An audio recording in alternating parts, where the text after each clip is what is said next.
Goeiedag. Ja, dit is die donderdag voor Goeie Vrydag in hierdie groot lydensweek.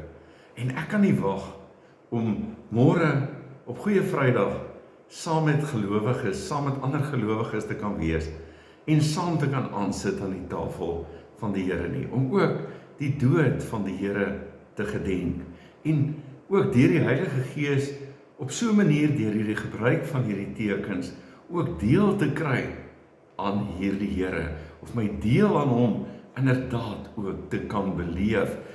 Hoopelik in so 'n mate dat dit steeds transformerend, veranderend, vernuwend ook binne in my lewe sal deurwerk.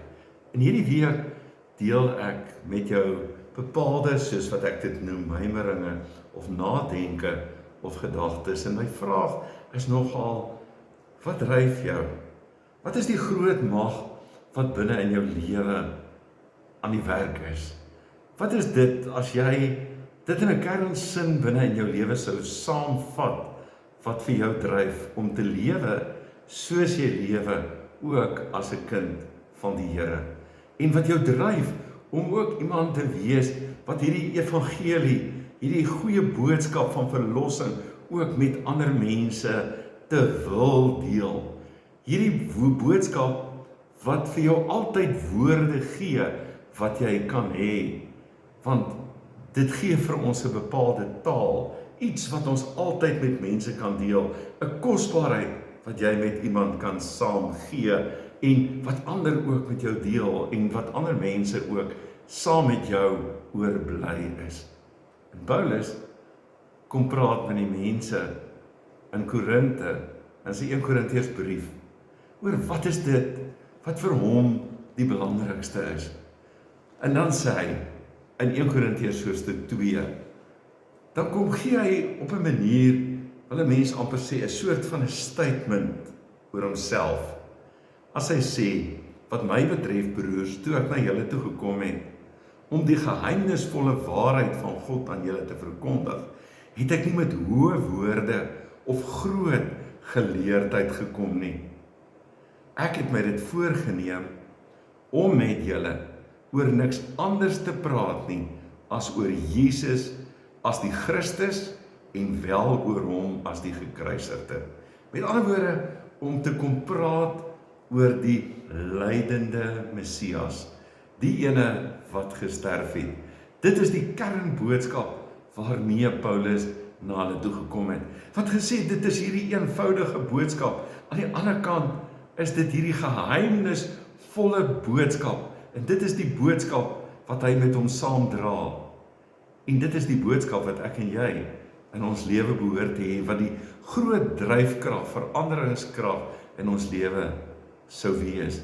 Nou, as 'n mens net voorafgaande lees, dan lees 'n mens dat hierdie boodskap van die kruis eintlik vir baie mense 'n vreemdheid is. Dat dit nie iets is wat hulle noodwendig sou opgewonde maak nie. Want wie sou 'n boodskap van 'n gekruisigde verlosser wou hê? Want die Jode staan neergeskrywe, soek wondertekens en die Grieke soek wysheid, maar ons verkondig Christus wat vir ons gekruisig is. Vir die Jode is dit 'n aanstoot en vir die ander is dit onsin, maar vir die wat deur God geroep is, Jode sowel as Grieke, is Christus die krag van God en die wysheid van God.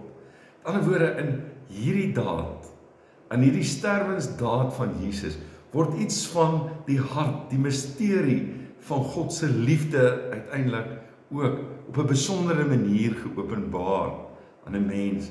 En dat ons dit kan glo, maak dat ons ook daaruit kan lewe, en daardie besef, in Christus het God vir ons sy alles gegee. Het dit die fondasie geword, die identiteit waarmee ons elke dag kan lewe as mense wat ook in Christus gesterf het, wat ook deel gekry het aan die sterwe van Christus, toe hy ook ons sondes ook op hom geneem het en die hoogste prys vir ons betaal het, om daardeur ook versoening met God te bring. Vraag is dan, wat dryf jou? Word jy ook deur hierdie evangelie nog al die tyd gedryf? Is dit wat maak dat jy op 'n spesiale manier lewe en wil lewe? Is dit wat bepalend is vir jou gesindheid wat jy ten opsigte van ander sou hê? Is dit wat bepalend is oor die profiel wat jy ook binne in die wêreld sou wou hê?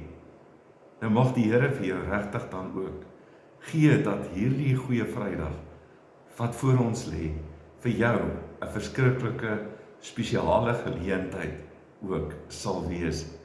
En dat jy ook kan sê, want dit gee vir jou woorde vir elke dag en elke situasie waaroor jy ook intens dankbaar kan wees en wat jou lewe transformeer op 'n kontinuerende vlak.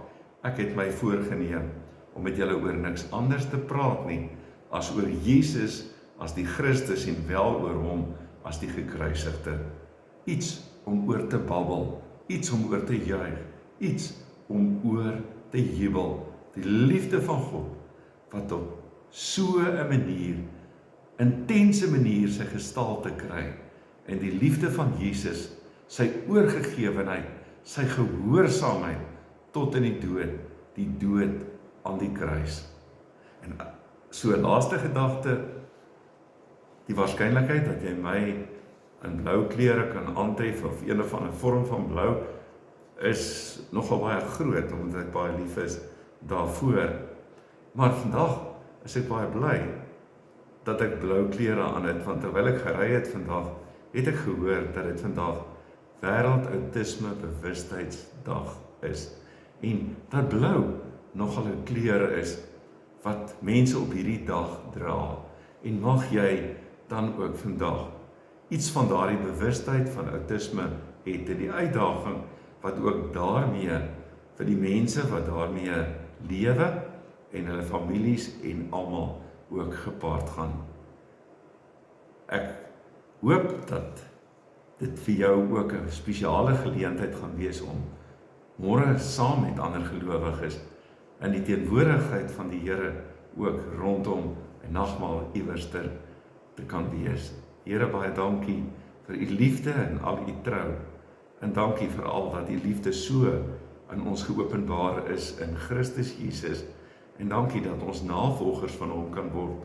Here, dankie, Here Jesus, dat u bereid was om te ly, te sterwe, ter wille van ons, dat ons kan lewe. En dankie, o Vader, dat u bereid was om u seun te gee.